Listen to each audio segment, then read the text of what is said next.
तर शिवरायांचा मावळा म्हणवणारा कधीही खालची भाषा वापरणार नाही अशा शब्दांमध्ये मुख्यमंत्री देवेंद्र फडणवीस यांनी मराठा आंदोलक मनोज जरांगे यांना उत्तर दिलेले आहे। बीडच्या सभेमध्ये मुख्यमंत्री फडणवीसांवर टीका करताना जरांगेंची जीभ घसरलेली होती आणि यावर प्रत्येकाला त्यांचं बोलणं लखलावं असं उत्तर फडणवीसांनी दिलंय।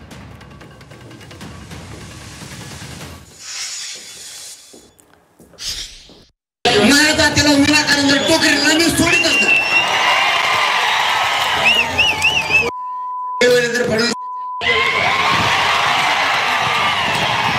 चिल्लर चाळे करून लावतो होय दिवस पिला मराठीचं डीजे बंद पाडन पुढे काहीच करण।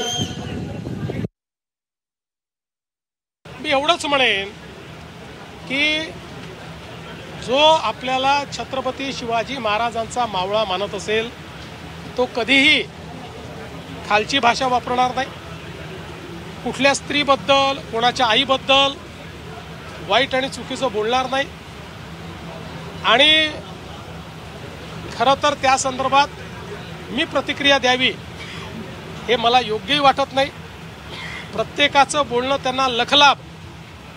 माझ्या पाठीशी आईचा आशीर्वाद, माझ्या पाठीशी अंबाबाईचा आशीर्वाद, माझ्या पाठीशी आई भवानीचा आशीर्वाद आणि माझ्या पाठीशी या ठिकाणी संपूर्ण महाराष्ट्रातल्या जनतेचा आशीर्वाद।